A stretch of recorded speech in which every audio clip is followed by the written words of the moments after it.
Welcome to APTN National News on this Friday, August the 1st. I'm Dennis Ward. After 4 months of living in what she described as a house of hell in Winnipeg's North End, Samantha Zabrowski has finally found a home. But the First Nations mother of 6 says they're not the only family dealing with precarious housing in Manitoba, and she's speaking out in hopes of sparking change. APTN Sierra Bettens brings you her story. After working tirelessly to get her life and her children back, all Samantha Zabrowski wanted was a home.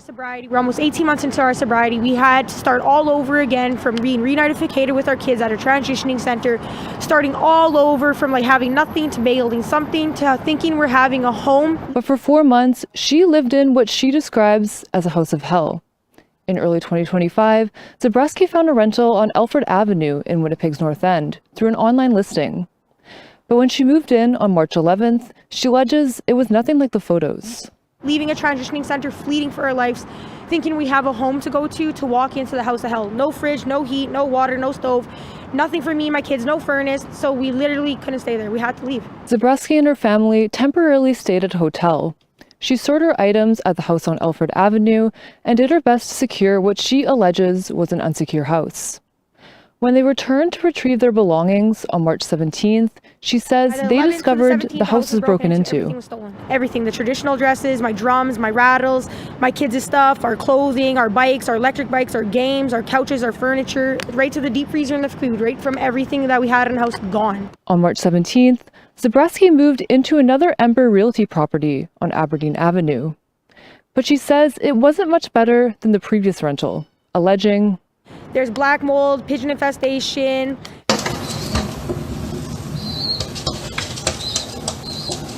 You can't go upstairs. You use the upstairs bathroom, it leaks through the ceilings. We're no longer able to bath the kids into the bathroom, into the area, the baby, due to the fact of the black mold smelling around the bathrooms." Zabrowski received a notice of termination from Ember for non-payment of rent in April, but continued to live at the property on Aberdeen while on several housing waitlists. Shauna McKinnon, a professor of urban and inner city studies at the University of Winnipeg, says the lack of social and affordable housing in Manitoba leaves many low-income families with few options. That is the kind of housing that we know is most accessible to folks who are living in low incomes, and especially when you're talking about families, with a bunch of kids. I mean, it's really virtually impossible to get housing that's affordable in the private market for those families. She says Manitoba's Your Way Home strategy has focused on housing people living in encampments, but leaves out others experiencing housing insecurity.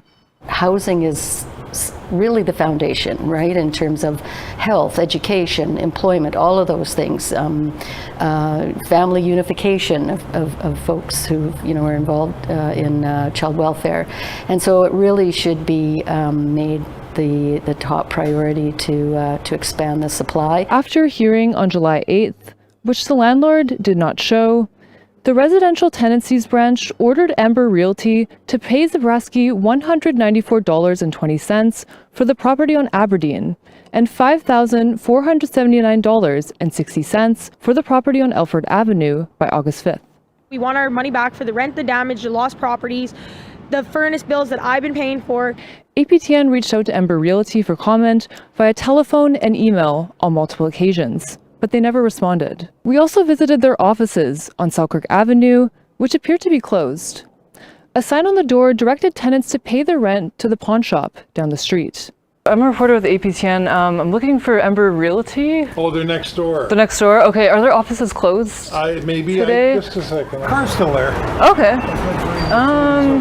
Okay, so would she be at the building? It's not the first door. I think it's the second door. Oh, okay, the second door. Okay, great, thank you. Zabrowski recently moved out of the property on Aberdeen Avenue and into a new rental not managed by Ember Realty. But she's sharing her story knowing other Manitoba families are experiencing similar struggles.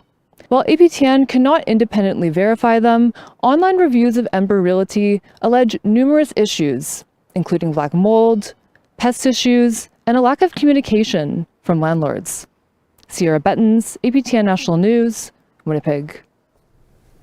On August 3rd, 1871, Treaty 1 was signed by the Anishinaabe, Swampy Cree, and the Crown at Lower Fort Garry in southern Manitoba. It became the first of 11 numbered treaties between the Crown and Indigenous peoples.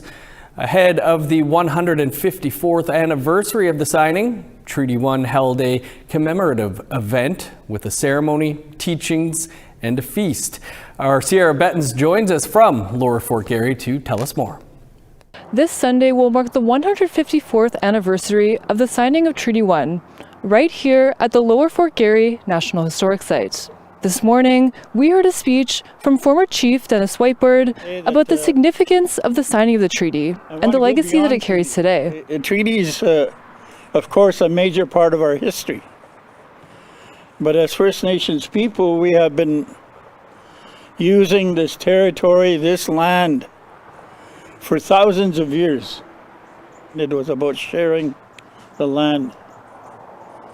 And that's what treaty meant for First Nations people. Because we have a relationship to the land, that we have responsibilities of stewardship to look after the land. Then, visitors were able to head over to a teaching, which was hosted by Carl Smith, a member of the Broken Head Ojibwe Nation.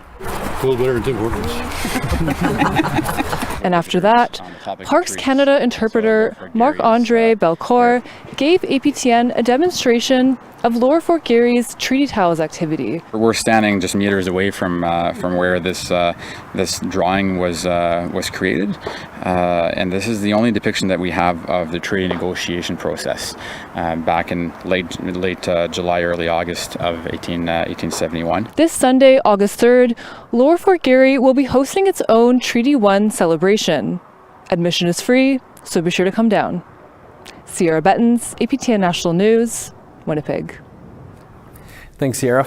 The Weston family, owners of the Loblaws grocery store chain, has reached an agreement in principle to purchase the 1670 Hudson Bay Royal Charter for $12.5 million, with plans to donate it to the Museum of History in Gatineau, Quebec.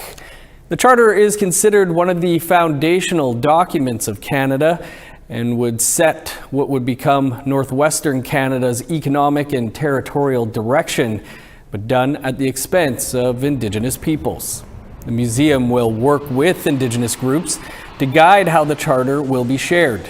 The agreement is still subject to court approval. The Hudson Bay Company received court protection from its creditors this past spring after the company publicly acknowledged it was in financial crisis. Time for a quick break, but first, here's a look at what our reporter Annette Francis is working on for next week.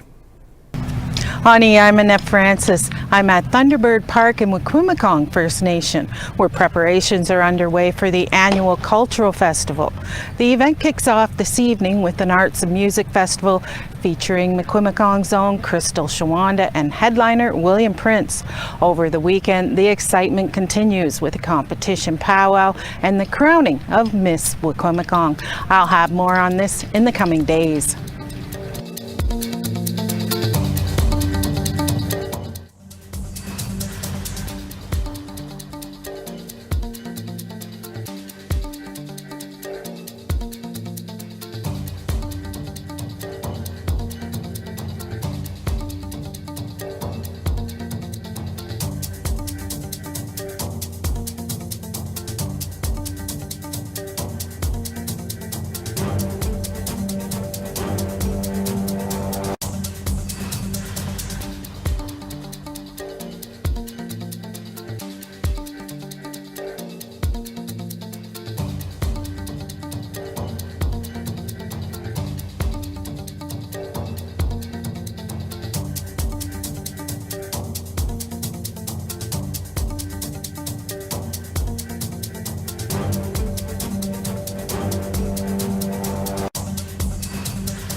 Welcome back. A new poll has found that most Canadians think Canada is making progress on reconciliation. That was one of our topics on this week's Truth in Politics panel, where I was joined by Pasqua Strategy CEO Jennifer Lewitz and Winnipeg Free Press columnist Niigaan Sinclair. Niigaan, a new poll is out this week that says a majority of Canadians believe Canada is making progress on reconciliation. It's a bit of a strange poll that I will get to in a second, but your thoughts on the poll itself? Yeah, strangeness is the kind of word of the day when it comes to this poll. I'll let you get to some of the weirdness around how the data was collected on this poll. Here's what I'll say that I'll take a hopeful approach.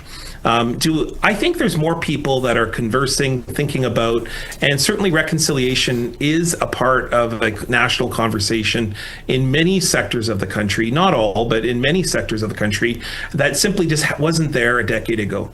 The work of Justin Trudeau and his government, the commitments that were made, have brought Indigenous issues into a national conversation, so much so that it was noticed when Indigenous issues was not part of the federal leaders' debate during the last election, either in the French or in the English. In the past, that was one of the 4 or 5 issues that was addressed at the federal leaders' debate.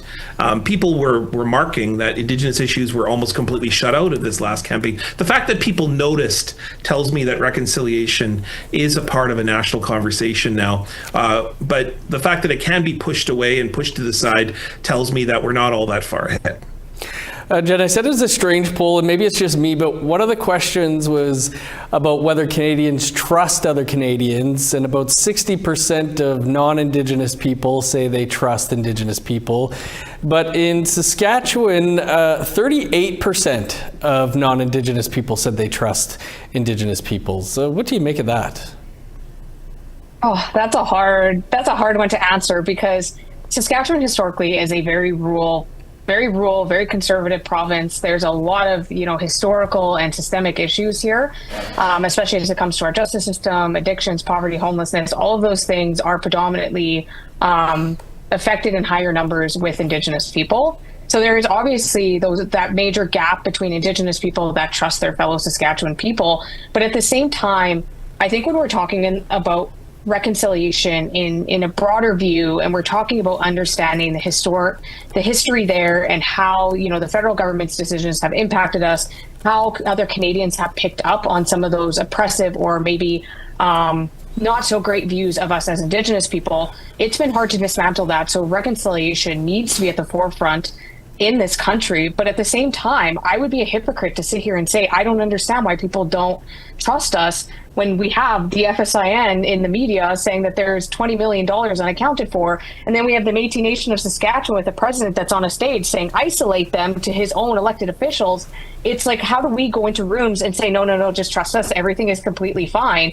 Obviously, there's some real trust issues within our own institutions, in our own governments, within our own people and communities. But at the same time, that shouldn't stop the work that we do with other Canadians, especially in Saskatchewan, when we're recognizing the history, where it's got us today, and how that is, an explanation for some of the things, addiction, root causes of crime, those sorts of things. But at the same time, I understand why people are like, I'm not going to give them blind trust, because they're publicly talking about why we shouldn't trust them in certain instances. So that's tough. What a hard question. Niigaan, 10 years out after the TRC, is there a one main thing that you can point to? It feels like there's a lot of smaller things that have happened and that continue to happen in everyday life here, but a big thing that an example of reconciliation in action? I was going to add just one more thing. The fact there is a weird poll that asks weird questions might be a sign that we're hitting a kind of weird point in reconciliation. And here's what I mean by that is the time of making territorial acknowledgements that don't mean anything, where we say, we're going to share the land, and we don't actually share the land. I think Canadians are hitting a weird point in which they're saying, well, reconciliation in these kind of ornamental, grand gestures, and even apologies. There's been so many apologies now that, like, what do they all mean? And what does that actually mean in terms of behavior changes or policy changes or actions? I could list off a whole bunch of, I think, grand steps forward. Bill C-15 is probably the biggest. It's a commitment to the United Nations Declaration on the Rights of Indigenous Peoples. But as we've seen, almost nothing has really happened since. Very little in terms of the government saying, well, we commit to Indigenous rights, but the same old cycles, as seen with Bill C-5, happens over and over again. Indigenous peoples are at the last part of that conversation involving energy resource use.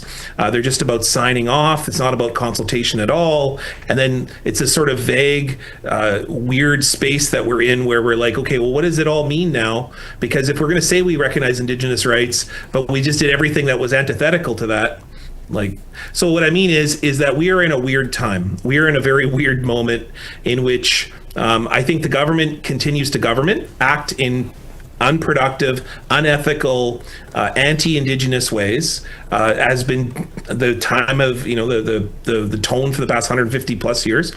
But then there's the Canadians are going, well, hey, you said you're going to do something different. Hey, you got to act differently. And then, we demand more of our elected officials, as discussed in the kind of competency of the poll. There's an awareness now that we have to do something different than when just a bunch of ornamental, empty gestures. So I think that we're in a unprecedented moment, and in my more positive way, I think that might lead to more change, and I hope so. Well, on that, Jen, in the dying days of the Trudeau government there and during the election campaign, there was a lot of talk that reconciliation is done for the Liberal government. Do you think that is the case? And do polls like this maybe give some hope that reconciliation action will continue here? It doesn't necessarily feel like it's done, but I kind of get the vibe that it feels like it's been shelved. Where, we have this government that's like, okay, playtime is over. All of the things that we feel have not advanced this country are just being shoved aside. We're going full send into resource development. Like, we really saw the tone set forward by the Carney government. I mean, within his first few weeks in office, where this was going to go. And we saw the first action out of him on whether or not reconciliation was at the forefront. And that was Bill C-5, where he was like, no amendments, nothing. We're going. And then talking to Indigenous people later, and some of the feedback coming out of that meeting was that it was like very quick, very rushed, very limited time for chiefs to actually have a conversation. So I wouldn't, I'm a hopeful optimist that I don't want to say that, the talk of reconciliation is over, because it can't be. The talk of reconciliation cannot be over. So I'm hoping that right now we're just on a learning curve with this federal government and with provincial governments across the country that are in their own national unity crisis with each other and with the feds. And that as Indigenous people, we're also in that weird learning curve too, where we have to come back to the table and also make sure that we're strengthening our governance systems right at home. It's going to be very difficult for us to advance, things like consultation and our own self-government when things are, a little bit messy in the waters within our own governance system. So I don't know what criticisms you're talking about with the First Nations Summit there, Jennifer. The Prime Minister said himself it was a resounding success, so we'll take their word on that.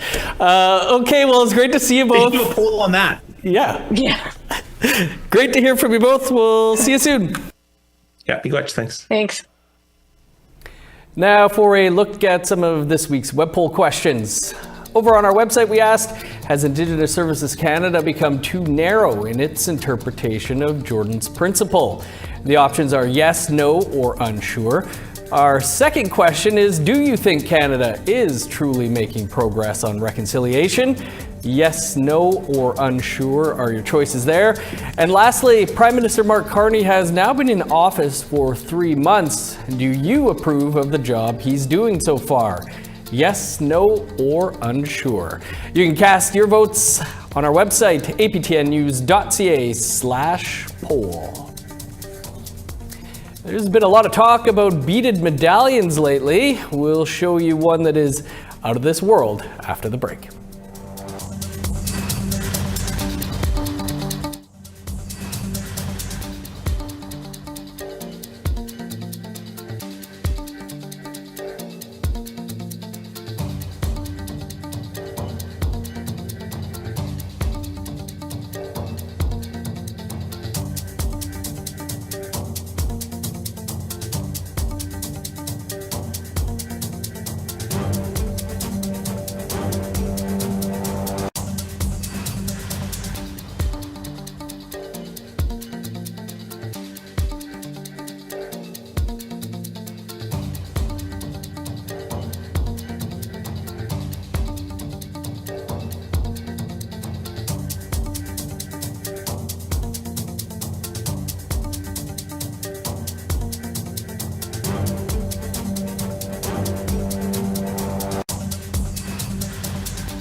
Look at your current conditions. Sunny and 21 in Fredericton, cloudy and 18 in Halifax. 12 with showers in Kuujjuaq, 9 in Nain.